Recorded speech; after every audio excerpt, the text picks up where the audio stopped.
Hello, ಎಲ್ಲರಿಗೂ ನಮಸ್ಕಾರ. Good morning.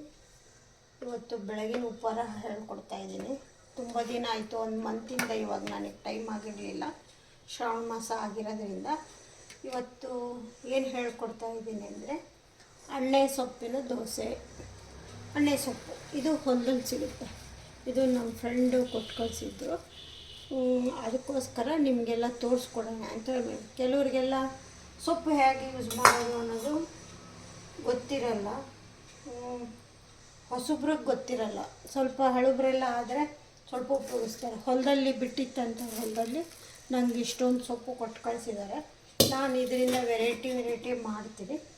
ಇವತ್ತೇನು ಮಾಡ್ತೀನಿ ಅಂತಂದರೆ ಅಣ್ಣೆ ಸೊಪ್ಪಿನ ದೋಸೆ ಅಂತೇಳಿ ತೋರಿಸ್ಕೊಡ್ತೀನಿ.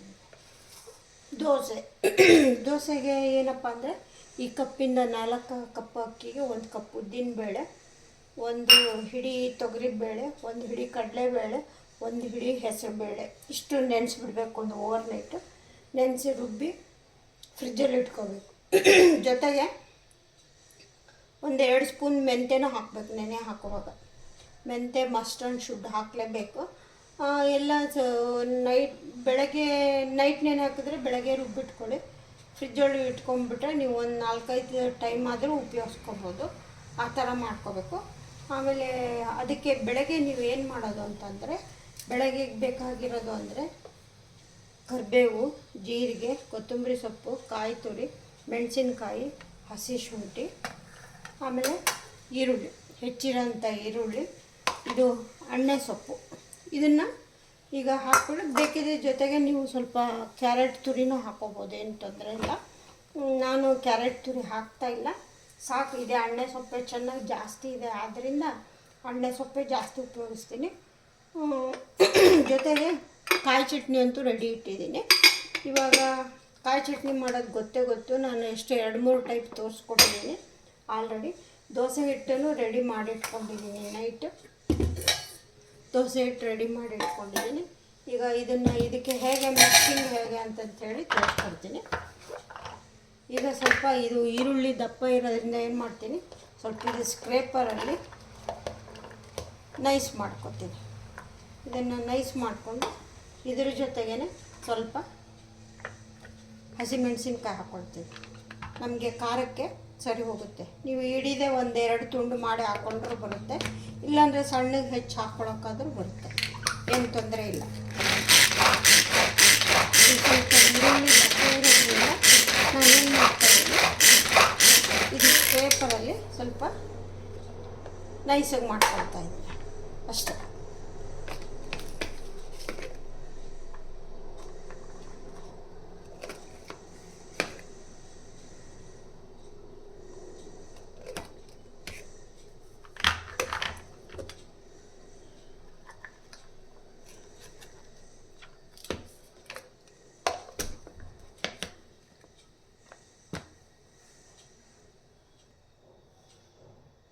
ಇದನ್ನು ಅಣ್ಣೆ ಸೊಪ್ಪನ್ನು ನೈಸಿಗೆ ಕಟ್ ಮಾಡ್ಕೋಬೇಕು.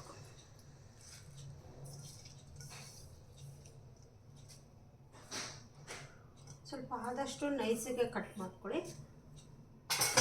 ಎಲ್ಲ ನಾವು ಬರೀ ಸಬ್ಬಸಿಗೆ ಸೊಪ್ಪಂತ ಅದಂತ ಇದಂತ ಉಪಯೋಗಿಸ್ತೀವಿ. ಇದು ಒಂದು ಟೈಪು ಟೇಸ್ಟು ಡಿಫ್ರೆಂಟಾಗಿರುತ್ತೆ, ಹೆಲ್ತ್ಗೂ ಒಳ್ಳೆಯದು.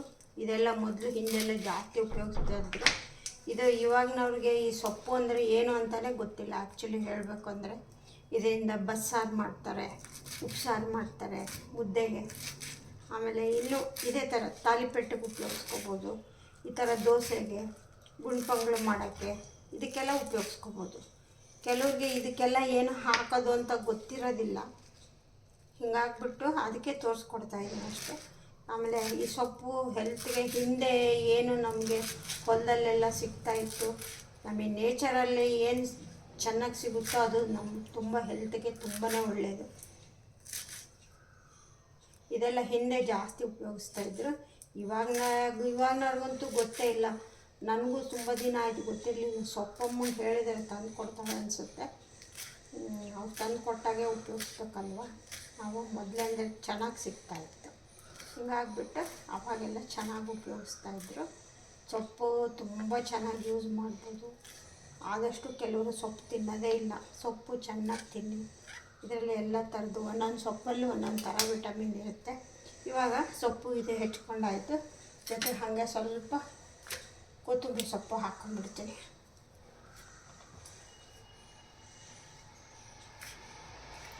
ಸ್ವಲ್ಪ ಕೊತ್ತಂಬರಿ ಸೊಪ್ಪು, ಕರಿಬೇವು ಎಲ್ಲ ಹಾಕ್ಕೊಳ್ತೀನಿ.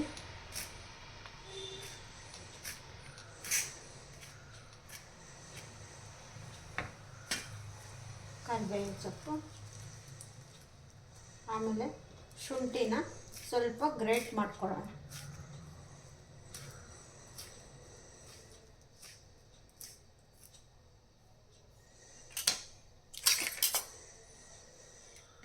ಇದು ಗ್ರೇಟರಲ್ಲಿ ಶುಂಠಿನ ಸ್ವಲ್ಪ ಗ್ರೇಟ್ ಮಾಡ್ಕೊ. ಶುಂಠಿನ ಈ ಥರ ತುರ್ಕೊಳ್ಳೋದು. ಸಣ್ಣಕ್ಕೆ ಹೆಚ್ಚಲು ಹಾಕೋಬೋದು. ಹೆಚ್ಚೋದಕ್ಕಿಂತ ಸ್ವಲ್ಪ ಈ ಥರ ಗ್ರೇಟ್ ಮಾಡಿ ಹಾಕ್ಕೊಂಡ್ರೆ ಚೆನ್ನಾಗಿರುತ್ತೆ.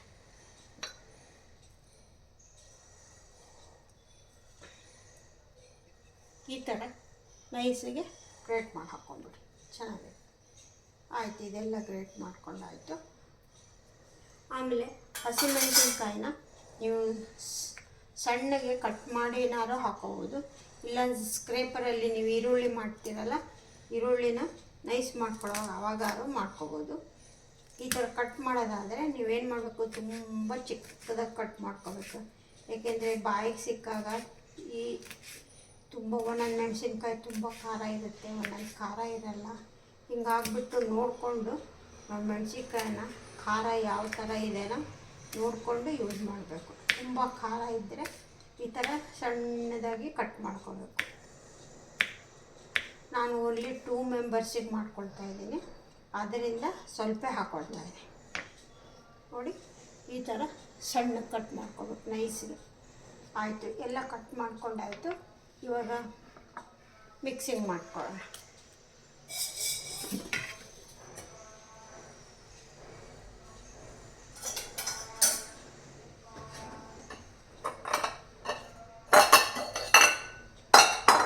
ಈಗ ಒಂದು ಬೌಲಲ್ಲಿ ನಾನೇನು ಮಾಡ್ತಾಯಿದ್ದೀನಿ, ಈ ಎಣ್ಣೆ ಸೊಪ್ಪು, ಕೊತ್ತಂಬರಿ ಸೊಪ್ಪು, ಶುಂಠಿ, ಕರಿಬೇವು ಇದೆಲ್ಲನೂ ಬೌಲ್ಗೆ ಹಾಕ್ಕೊಳ್ತಾ ಇದ್ದೀನಿ.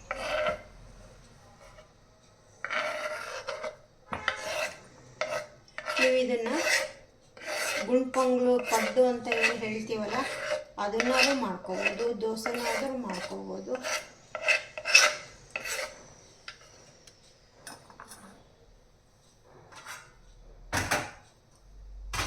ಎರಡಕ್ಕೂ ಯೂಸ್ ಆಗುತ್ತೆ, ಎರಡೂ ಟೈಪು ಮಾಡ್ಕೋಬೋದು. ಇದನ್ನು ಈಗ ಆಯಿತು. ಇದಕ್ಕೆ ಸ್ವಲ್ಪ ಕಾಯಿ ತುರಿ ಹಾಕ್ತೇನೆ. ಆಮೇಲೆ 1-4 ಕಾಳು ಜೀರಿಗೆ ಹಾಕ್ಕೊಳ್ತೀನಿ, ಟೇಸ್ಟ್ಗೋಸ್ಕರ ಚೆನ್ನಾಗಿರುತ್ತೆ. ಆಮೇಲೆ ನಿಮಗೆ ಬೇಕಿದ್ದರೆ ಕ್ಯಾರೆಟ್ ಹಾಕ್ಕೊಳ್ಳಿ. ನಾನು ಕ್ಯಾರೆಟ್ ಬೇಡ, ಹಾಗೆ ಸೊಪ್ಪೆ ಜಾಸ್ತಿ ಇರೋದ್ರಿಂದ ಸೊಪ್ಪೆ ಯೂಸ್ ಮಾಡ್ತೀನಿ. ಈಗ ಇದಕ್ಕೆ ಸ್ವಲ್ಪ ನಾನು ದೋಸೆ ಇಟ್ಟು ಇದಕ್ಕೆ ಹಾಕ್ಕೊಳ್ತೀನಿ, ಎಲ್ಲದಕ್ಕೂ ಹಾಕ್ಕೊಳ್ಳಲ್ಲ. ಆಮೇಲೆ ಇನ್ನೊಂದು ಸ್ವಲ್ಪ ಬೇಕಾದರೆ ಮತ್ತೆ ನೋಡಿ ಹಾಕ್ಕೊಳ್ತೀನಿ. ಈಗ ಓನ್ಲಿ 2 ಮೆಂಬರ್ಸಿಗೆ ಮಾಡ್ತೀನಿ ಅಂತ ಹೇಳಿದ್ನಲ್ಲ, ಅಷ್ಟಕ್ಕೆ ಮಾತ್ರ ಮಾಡ್ಕೊಡ್ತಾಯಿದ್ದೀನಿ. ಆಮೇಲೆ ಸ್ವಲ್ಪ ಈರುಳ್ಳಿ ಹಾಕ್ಕೋಬೇಕು. ಈರುಳ್ಳಿ ಹಾಕ್ತೀನಿ.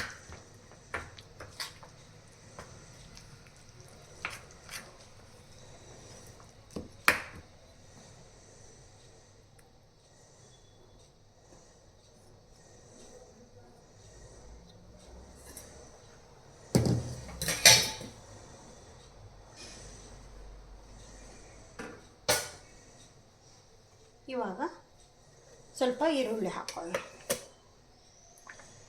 ಈರುಳ್ಳಿ ನಿಮ್ಮಿಷ್ಟ, ನೀವು ಹೇಗೆ ಉಪಯೋಗಿಸ್ತಾರೆ. ಕೆಲವರು ಸ್ವಲ್ಪ ಉಪಯೋಗಿಸ್ತಾರೆ, ಕೆಲವರು ಜಾಸ್ತಿ ಹಾಕ್ಕೊಳ್ತಾರೆ. ಹೆಂಗೆ ಅವ್ರವ್ರ ಇಷ್ಟ, ಅವರು ಇಷ್ಟದ ಪ್ರಕಾರ ಹಾಕ್ಕೊಳ್ಳಿ, ಚೆನ್ನಾಗೇ ಇರುತ್ತೆ. ಜಾಸ್ತಿ ಹಾಕ್ಕೊಂಡ್ರೂ ಚೆನ್ನಾಗಿರುತ್ತೆ.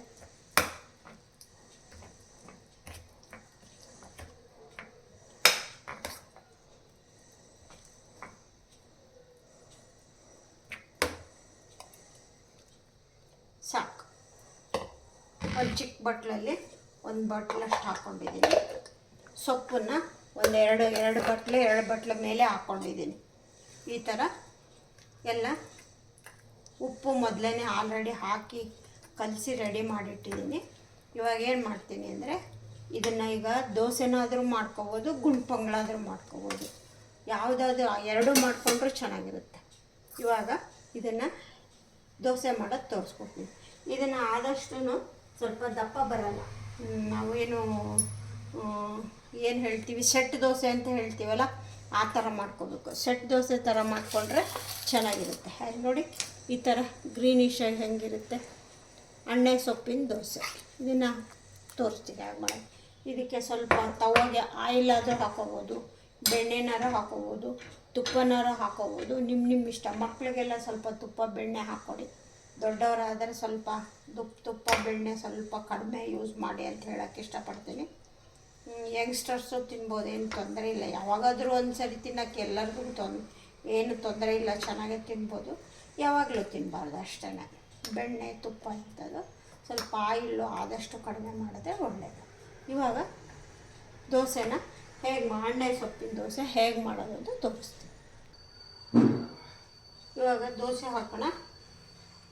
ಹೇಗೆ ಹಾಕೋದು? ಸೇಮ್ ದೋಸೆ ಹಾಕ್ತೀವಲ್ಲ ಅದೇ ಥರನೇ, ಏನು ಇದರಲ್ಲಿ ಏನು ಡಿಫ್ರೆನ್ಸ್ ಇಲ್ಲ. ಗ್ಯಾಸ್ ಹಚ್ಕೊಂಡ್ಬಿಟ್ಟು ಸ್ವಲ್ಪ ತವ ಎಣ್ಣೆ ಹಾಕೋಣ. ತವ ಎಣ್ಣೆ ಹಾಕ್ಬಿಟ್ಟು ಈ ಥರ ಟಿಶ್ಯೂ ಪೇಪರಲ್ಲಿ ಸವರ್ಕೊಂಡ್ಬಿಡೋಣ.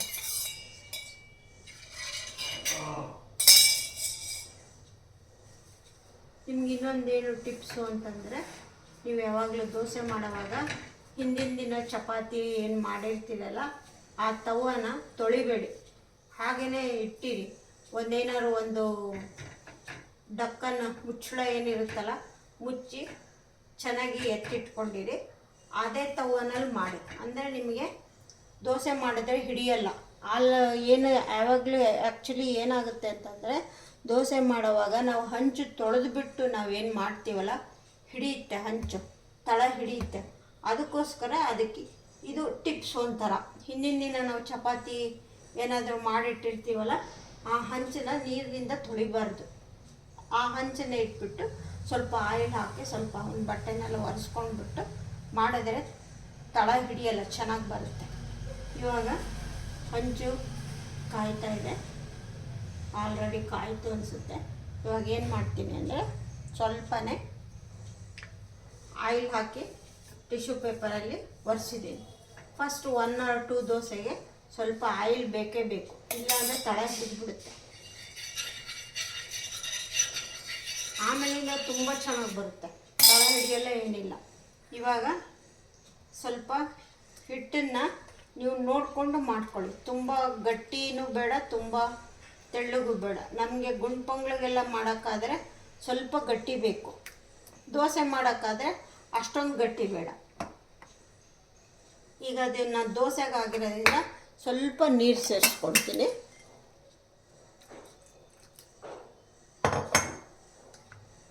ಗುಂಡ್ಪೊಂಗ್ಳ ಮಾಡೋಕ್ಕಾದರೆ ಸ್ವಲ್ಪ ಗಟ್ಟಿ ಇರಬೇಕು, ಇಡ್ಲಿ ಹಿಟ್ಟಿನ ಥರ.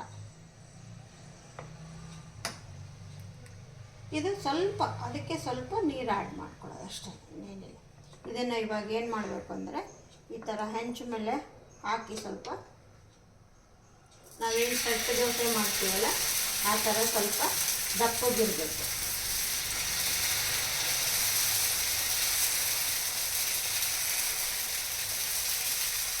ಈ ಥರ ಮಾಡಿಬಿಟ್ಟು ಸ್ವಲ್ಪ ಸೈಡಿಗೆ ಸ್ವಲ್ಪ ಆಯಿಲ್ ಹಾಕೋಣ. ಆಯಿಲ್ ಹಾಕಿ ಸ್ವಲ್ಪ ಈ ಥರ ಮುಚ್ಚಿದ್ರೆ ಬೇಗ ಬೆಂದ್ಕೊಡುತ್ತೆ.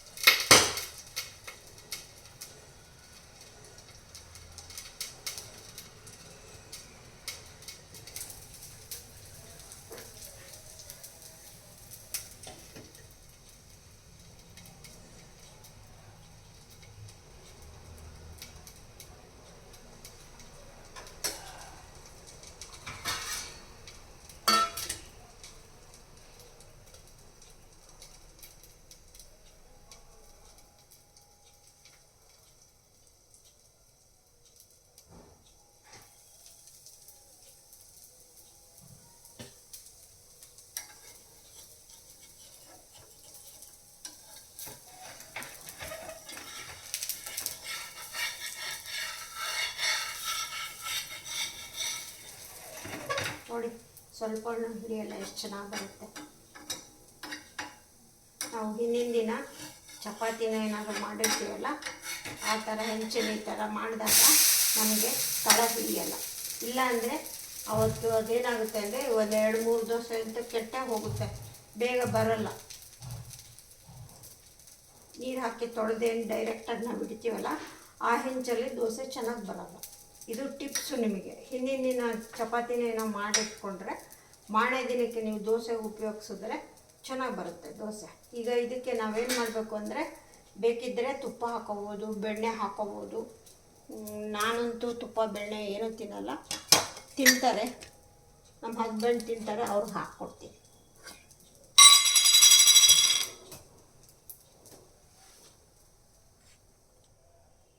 ತುಪ್ಪ ಹಾಕ್ತೀನಿ.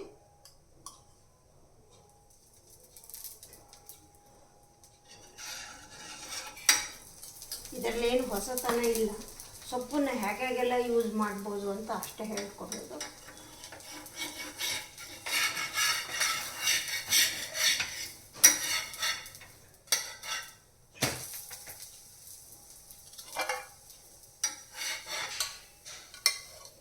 ನೋಡಿ ಎಷ್ಟು ಚೆನ್ನಾಗಿ. ನಾವು ಇನ್ನೂ ಬೇಗ ತೆಗೆದ್ರೆ ಏನಾಗುತ್ತೆ ಅಂದರೆ ಗ್ರೀನಾಗಿ ಚೆನ್ನಾಗಾಗುತ್ತೆ, ಬಟ್ ಬೆಂದ್ಕೊಂಡಿರೋದು ಅಷ್ಟು ಚೆನ್ನಾಗಿರಲ್ಲ. ಈ ಥರ ಮಾಡಿಕೊಂಡ್ರೆ ನಿಮಗೆ ಟೇಸ್ಟಿಯಾಗಿರುತ್ತೆ. ಇವಾಗ ನೆಕ್ಸ್ಟ್ ಇನ್ನೊಂದು ದೋಸೆ ಹಾಕೋವಾಗ ಏನಿಲ್ಲ, ಜಸ್ಟ್ ಹಿಂಗೆ ಟಿಶ್ಯೂ ಪೇಪರಲ್ಲಿ ಒರೆಸ್ಕೊಂಡ್ಬಿಡೋದು ಅಷ್ಟೇ. ಸ್ವಲ್ಪ ಆಯಿಲ್ ಹಾಕ್ಬಿಟ್ಟು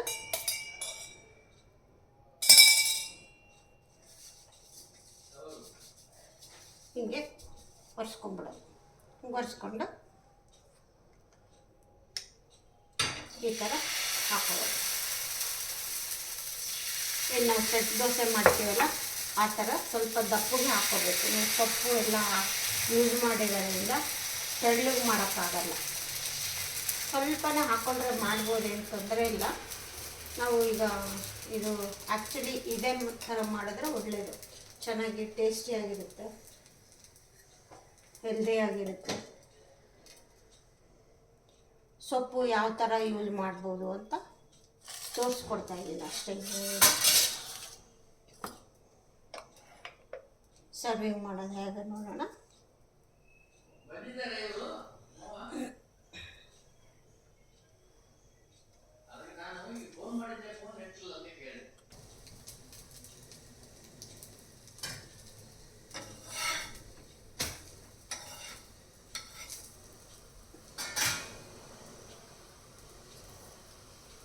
ಇದಕ್ಕೆ ಸ್ವಲ್ಪ ತುಪ್ಪ ಹಾಕೋಣ. ತುಪ್ಪ ಹಾಕಿದ್ರೆ ತುಂಬ ಟೇಸ್ಟಿಯಾಗಿರುತ್ತೆ, ಇದಕ್ಕೆ ಚೆನ್ನಾಗಿರುತ್ತೆ.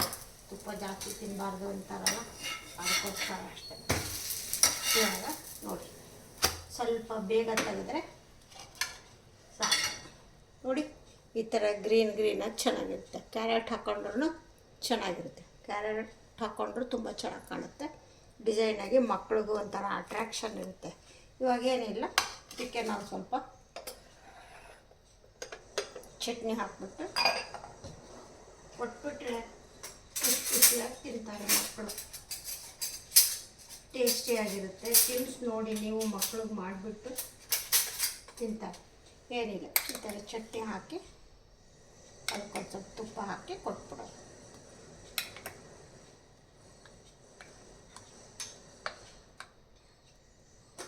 ಎಣ್ಣೆ ಸೊಪ್ಪಿನ ದೋಸೆ ರೆಡಿ.